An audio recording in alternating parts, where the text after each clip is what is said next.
Good evening. My name is Noam and I'm the Israeli Shlicha here in Nashville, Tennessee. Welcome and thank you for joining our Yom Hazikaron virtual memorial service.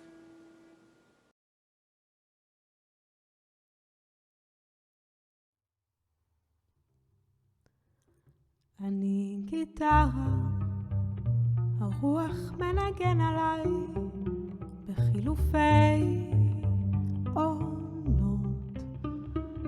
אני גיטרה, מישהו פורט עליי את חילופי המנגינות. כשמתחשק לי לפלרטט, אני פוצח בדואט. גם אם זה טריו או קוורטט, זה לא מפריע. על משבצות אדום לבן, אשכול בשל על השולחן, ואגסים דמויי סזן וגם סנגריה. אני גיטרה, הרוח מנגן עליי את חילופי העונות. אני גיטרה, מישהו פורט עליי את חילופי המנגינות.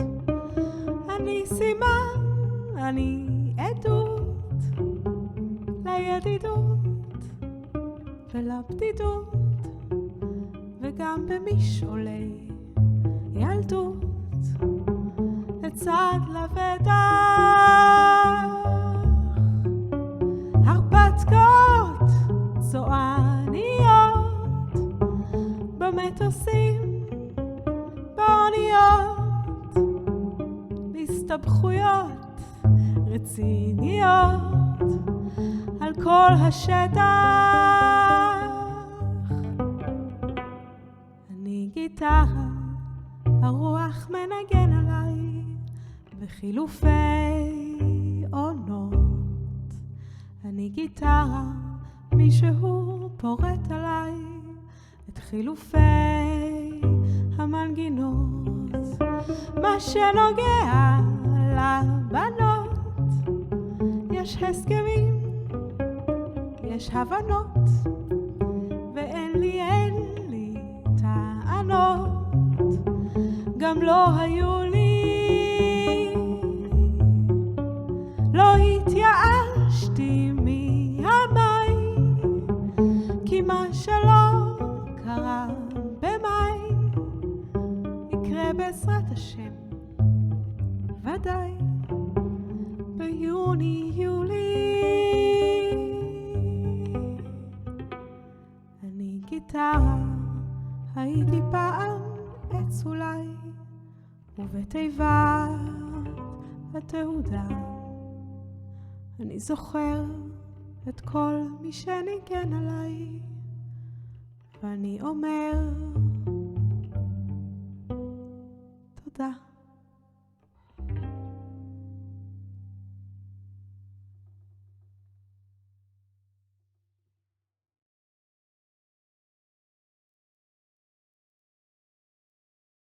Good evening.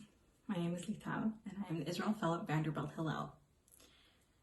I was born in Israel, and at the age of 3, I moved to the U.S. with my parents.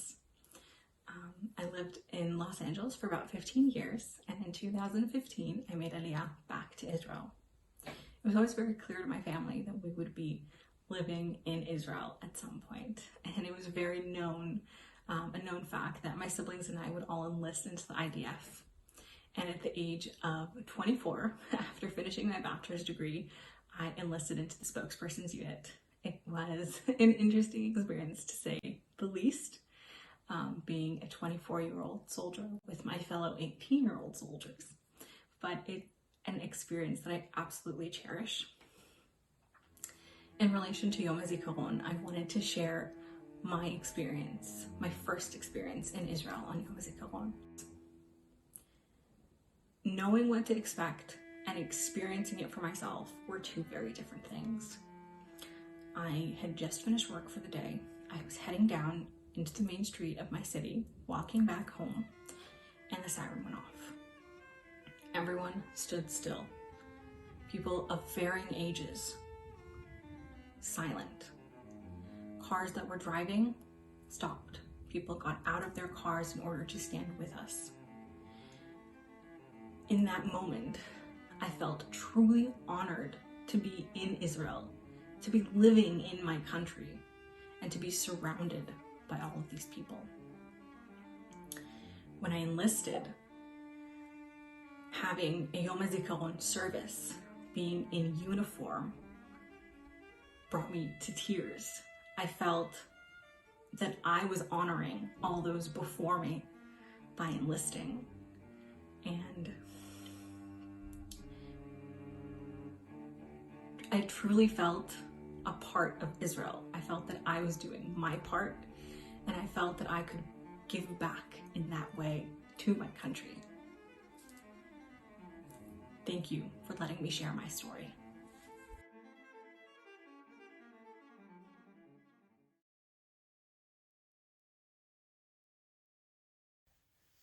Here's to the ones that we got.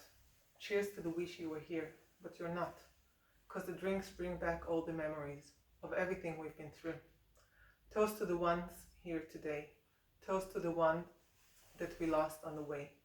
'Cause the drinks bring back all the memories, and the memories bring back you. There's a time that I remember when I didn't know no pain, when I believed in forever and everything would stay the same. Now my heart feels like December when somebody say your name. 'Cause I can't reach out to call you, but I know I will one day. Everybody hurts sometimes, everybody hurts someday, but everything's gonna be alright.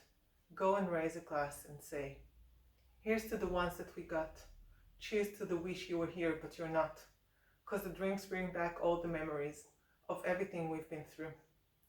Toast to the ones here today. Toast to the ones that we lost on the way. 'Cause the drinks bring back all the memories, and the memories bring back you. As a kid, I used to love singing. At school, I used to sing in all the ceremonies. I love the Memorial Day ceremonies the most.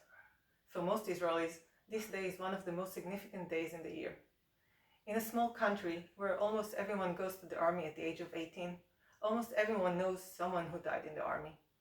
And everyone in Israel knows that the most beautiful, touching songs are those we have for Memorial Day. I don't think I ever thought that one day one of those songs will be written and be sang by my older brother about my young brother. And never have I thought I'd stop being the performer on those Memorial Day ceremonies and become a guest of honor, one of the bereaved families, a group you never want to be a part of. My name is Gal. I grew up in a small town next to Haifa, second of 4 siblings, all boys but me. Ever since I can remember, I used to love babies. So when I was 5 and Raz, my brother, was born, I was all around him. When I was 6 and he was 12 months old, I used to shower him, feed him, play with him. I did everything with him, all the time. Raz was a super smart boy. He taught himself to read at the age of 5, and he read everything, everywhere. Books, newspapers, the economic section, sports sections, food labels, ads, you name it, he read it. In Israel, elementary school starts at 1st grade, so he started school like everyone else. But soon enough, the teacher realized that what she had to teach him, he already knew. She gave him some independent work, but most of the time he just wanted to help all the kids around him. After consulting my parents, of course, by the end of that school year, Raz went straight to 3rd grade. It did not stop him from making new friends, although they were all a year older. He was a very talented boy with a special sense of humor, curious and knowledgeable, a good listener to his friends, and always ready to help with some piece of advice. He played handball, although he was very skinny as a kid, and joined also the youth movement Bnei Brit, that is connected also to the BBYO you probably know. As a teenager, he volunteered with kids and elder people and spent most of his days with this group. At high school, he continued to excel without putting too much effort. His friends used to tell how he read a full, detailed homework answer from an empty notebook. Raz enlisted to the IDF a week before he turned 18. Both me and my older brother were in the non-combat units, not risking our lives as soldiers. But Raz wanted to be a combat soldier. That's a thing that most youth in Israel wish to be in their military service. Since he had classes, he could not volunteer to the Air Force, so he decided he wanted to be in a special unit. In March 2000, he joined the unit called Tzofiya. Military service time was the happiest time of Raz's life. He never complained about anything, not about the commanders, not about the food, not about the facilities, and whatever he did, he excelled. In 2001, the Second Intifada started. I was a student back then in Jerusalem and used to work at the Hyatt Hotel. When the riot started and Raz's unit was placed in a settlement next to Ramallah, I remember telling our Palestinian employees, "Hey, please tell your friends to stop shooting there. They might injure my brother." I was half joking, but it was scary. I did not get to meet Raz very often during that period. I used to stay in Jerusalem in order to work on weekends, so even in his short vacations, we didn't always meet. Because of that, Raz made a special effort to come over and visit me in the dorms one night, instead of going straight home. I remember he arrived at about 8 p.m. I was super anxious to see him already, and there were some fireworks outside from a wedding in one of the Arab villages not too far from the dorms. Raz came in and said, "Sis, I understand you missed me, but you didn't have to organize all these fireworks for me."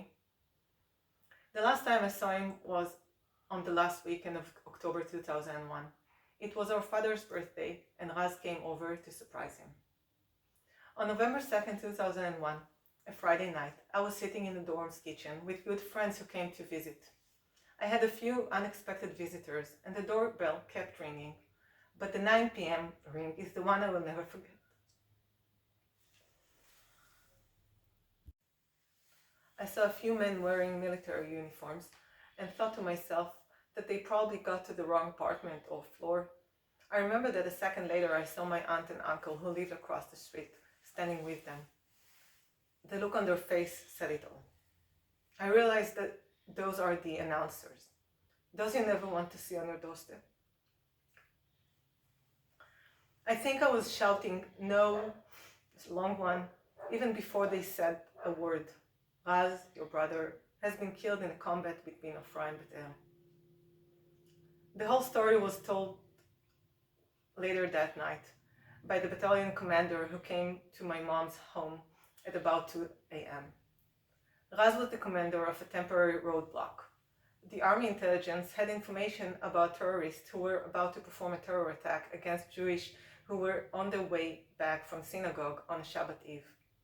At around 5:30 p.m., a small red car with 4 men arrived at the roadblock.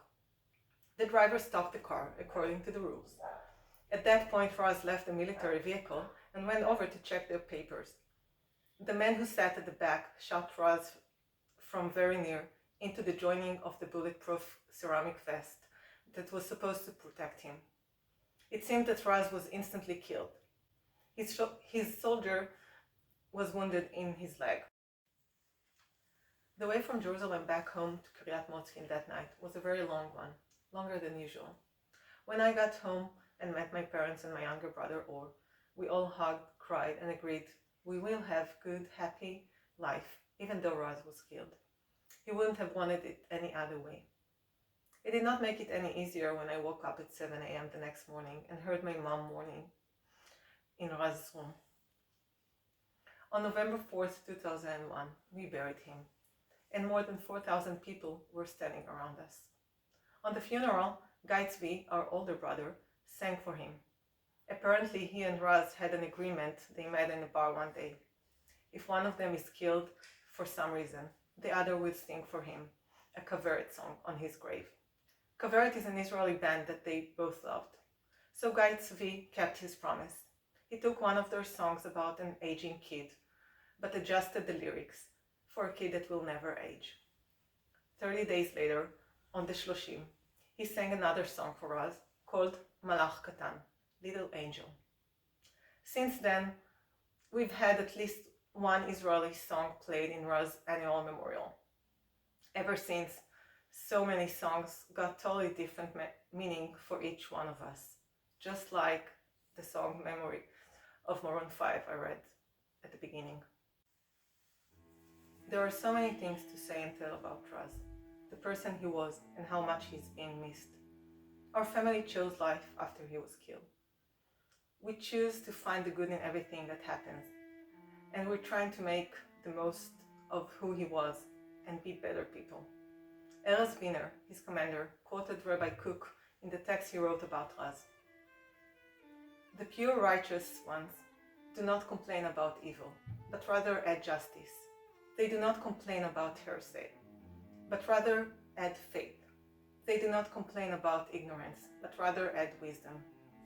I think that summarizes pretty well what I want to take from Raz and what I'm hoping to bring to others. If we do that, and more people will act like that, his death was not for nothing.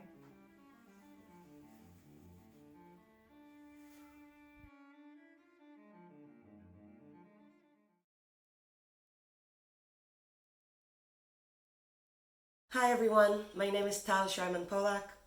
I've been living in Nashville for the past 2 years. Me and my family moved from Kfar Saba, Israel, my husband and 2 daughters. We are commemorating Israel's Memorial Day today, and I'm here to tell you a little bit about my brother Nir, who we lost 24 years ago. Nir was born 1976 in Kfar Galim, Haifa. My parents worked there and lived there. It's kind of a boarding school, and so Nir was born to this very greenish village area. He was a very happy baby, and my mom used to say that he was a very talented baby. After a couple of years, my second brother Siggy was born, and Nir took the job of big brother very seriously. He was very proud to be a big brother, and he used to try and help my mom and dad with Siggy as much as they could. When Nir was about 5, my family moved to Dallas, Texas. My dad did his PhD there, and so Nir had his little American adventure beginning. At the beginning, he didn't know any English at all, and going to preschool was very traumatic from this very energetic, center of attention kid in Israel. He came here and he did not know the language, but he did know a couple of things that kind of helped him get into the center of attention. First of all, he knew Hebrew, and going to Solomon Schechter's school, it was something to his advantage, because when they sang all the Hebrew songs and the Hebrew holidays, he had, the upper hand. And all these teachers were amazed about this 5-year-old kid that knew all the words to the Israeli song Al Advash Ve'al Oketz, which is a very elaborate song with very, high words. He loved being an American, although he was Israeli born. He loved the sports. He loved the music. He loved the food. And I think he loved the fashion as well. Afterwards, going back to Israel on our yearly trips, he would be the cool guy from the USA that had all the cool Levi jeans and knew all the, in music, and knew all the TV shows, and he knew all about baseball, football, and everything else. And he loved being the center of attention. When Nir was 10, I was born, and he was learning about the US presidency at that time. And because I was born in the US, he knew that I could one day be the US president, which of course I have no aspirations to be. But the day I was born, he was screaming at home, "My sister can be the US president." And he was so proud of that. He was an amazing big brother, although 10 years is a long time and a big difference to have between a boy and a girl. He was the perfect big brother. He would let me join him in all of his games with friends. If they were playing Monopoly, he would create a part for me as a banker. And so I would sit there, hold the money, watch them play, and give out, all the dollars bill when they needed it. When they were playing, Sony PlayStation version in the 80s, they would also let me sit there and watch them play. I know it doesn't sound very glamorous, but as a 2-year-old and a 3-year-old, it was my world, just sitting with my brothers and watching them play. The big thing I think we enjoyed as a family is traveling. My parents knew that our time as a family in the US was kind of on a clock, because they wanted to move back to Israel and having us study there and go to the military. And so they tried to travel as much as we can. And I remember us packing the car with CD and snacks and food and traveling every weekend and every holiday we could. We came back when Nir was about 11 and I was 1. We lived in Kfar Saba. But every year we came back to Nashville because my dad still worked here. And so we kind of had the best of both worlds. I think one of the amazing thing about Nir is when he was about to graduate high school, he did all of his final exams and they had this like big prom and party, but he was supposed to be drafted to the IDF in July. And so it kind of did not work with the schedule of our annually trip to the US. And so we went to my parents and we're talking about this almost 18-year-old guy. And he said to them, you know what, I don't want to do the prom thing. I don't want to do the big celebration. I want to have my final trip with you, with my family, before I enlist to the IDF. And so we did, and it was our last big trip together. Nir got drafted at July, and he was supposed to go to this prestige pilot training at the Air Force, Kul Stais, Lemishimikil. He was there till check 15, which is a couple of months. And the reason they lost him along the way and told him to go home was because he actually had his pilot license before he got his driver license. Nir did his pilot license in Smyrna, Tennessee here when he was 15. And in Israel, you get your driver license when you're 17. So that's a little joke we say, that he already knew how to fly. And so the IDF said, you can't be a pilot. He went to artillery force. And he knew that he wanted to be a lieutenant and to be a commander and to do as much as he can to serve and protect his country. It was a big deal for him. And so as soon as he can, he went to take all these courses and he became a lieutenant. We're talking about the 1990s. And in those times, the most intense and kind of meaningful service he could do in Israel was to be in the Lebanese border, in the northern border of Israel. We're talking about a time that a lot of missiles were kind of towards Israel on a daily basis to the northern settlements. And Nir had his eyes into serving in the Lebanese border, but there weren't enough parts for all of his class. And Nir knew he wasn't the best, but knew it was good enough. And so his friends started getting their jobs, and this got, Lebanon, and the other one got somewhere in the north. And Nir's last name is Shreibman, and so it's one of the last letters of the ABC. And he waited and saw all of his friends getting those, jobs. Some of them were better than the other. And he waited for his turn, and then he went in, and his commander said, "Hey, Shreibman, I know you want Lebanon." And he said, "Yeah, that's where all the action is. That's where I want to serve." And he said, "Well, the better students of the class got that part." He said, "Yeah, I know. I never have the best grades." But then he said, "But you know what? You have the right moral and the right spirit for it. And so I saved a part just for you." After that conversation, Nir called my mom and he said, "Mom, you won't be sleeping any good anymore, because I got the job I wanted. I'm going to be a commander in Lebanon." Nir got to be in that job for 7 months. He loved every minute of it. He felt like he was doing something meaningful with his service, and he kind of made friendships that you can't really make in any other scenarios.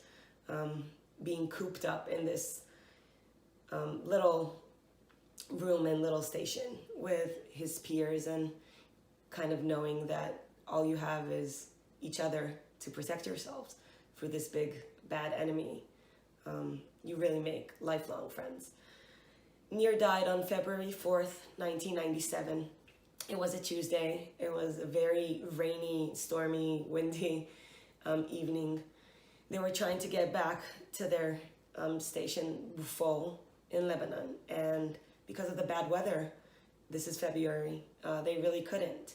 And so Nir went on Sunday, and he got sent back home because there really wasn't any way to get the soldiers into the Lebanese border.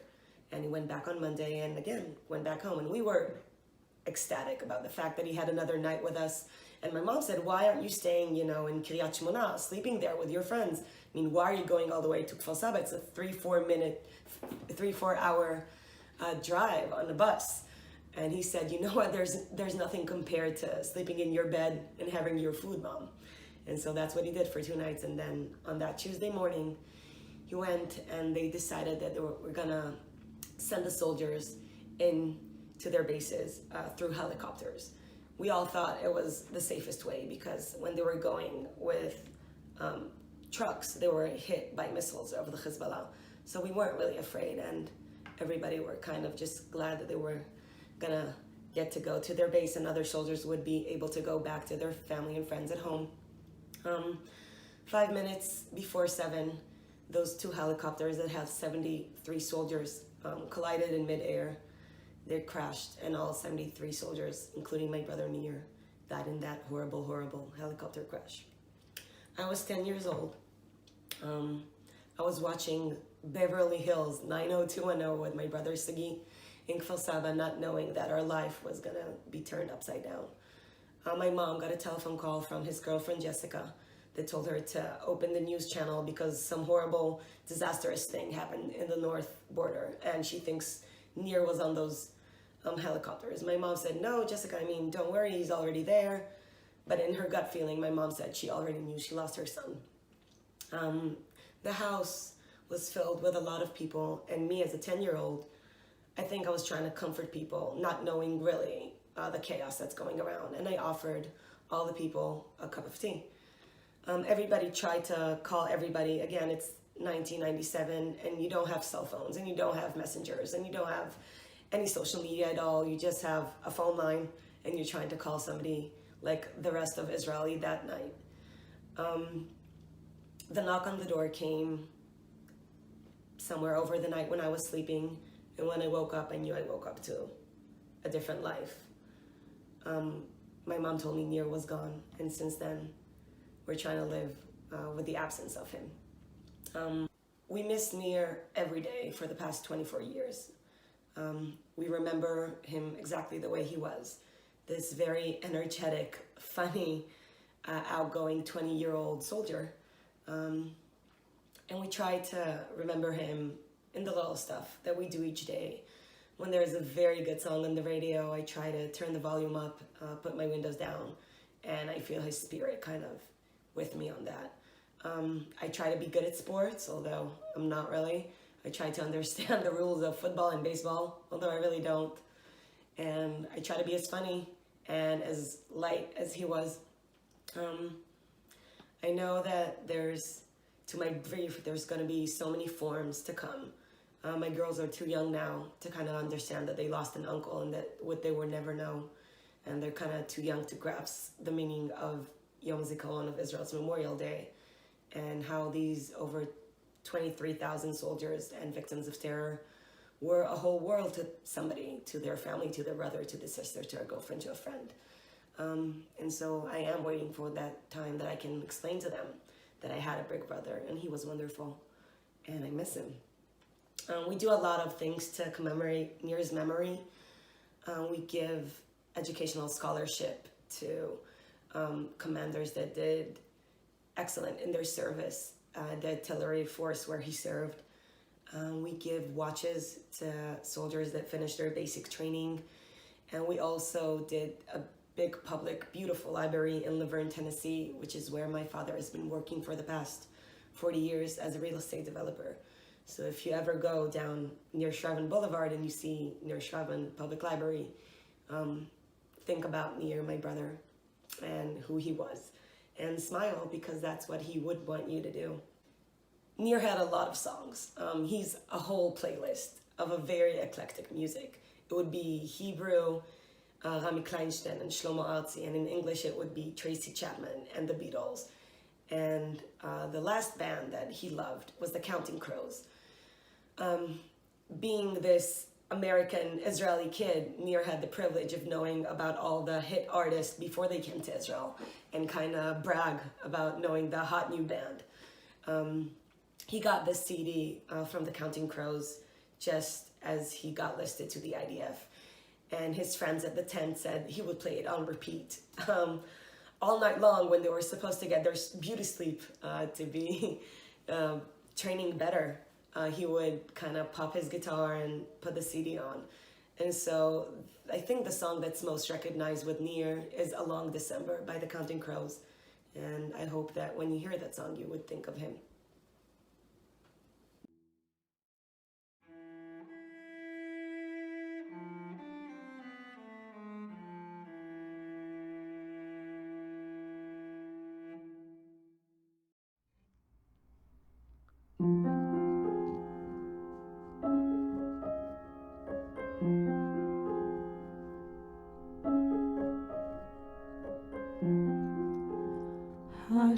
השמיים כהים, הירח עולה, מה הלילה הזה מבשר, עוד חודש עבר, שוב ירח מלא, ואתה כל כך חסר.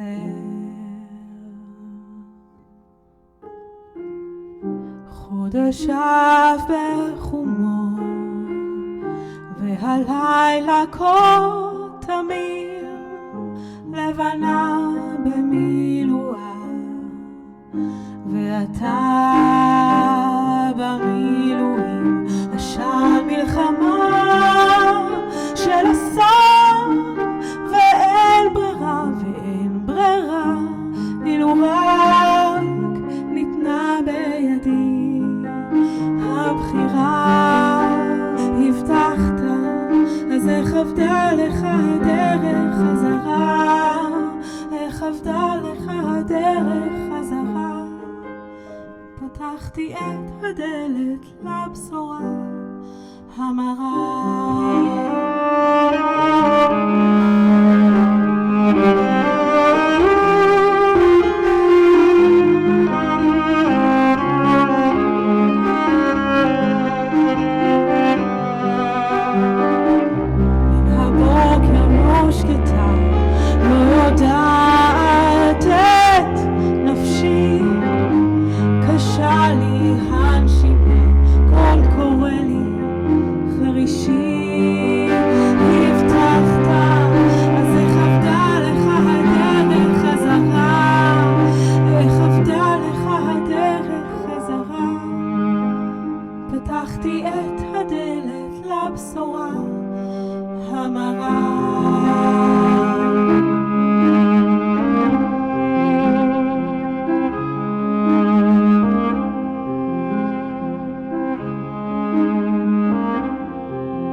חודש אב בחגו, כבר הלילה לא תמיד, להבש בשדות, עוד עמדה בכרמים, וליבי קפא,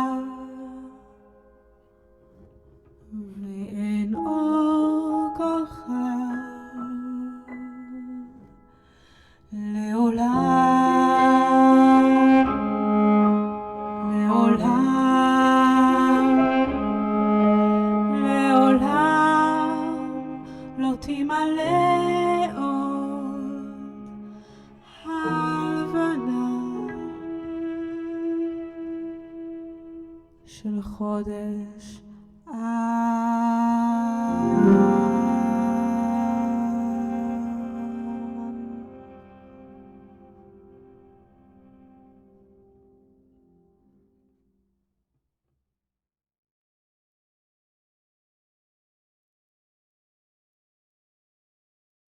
Hi, my name is Alitzah Gelman. I'm from Nolensville, Tennessee, and currently serving in the Israeli military.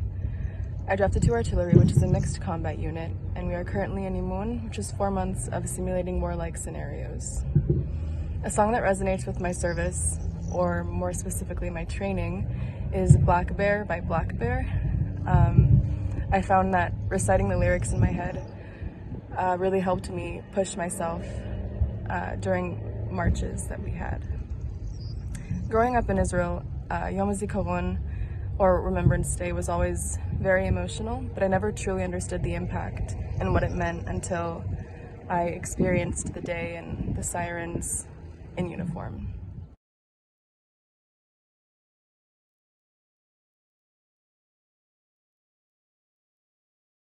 Thank you to all the speakers and to TELALIT for the songs. I really hope that next year we can see each other in person for this important day. Thank you all for joining our virtual Yom Hazikaron memorial service.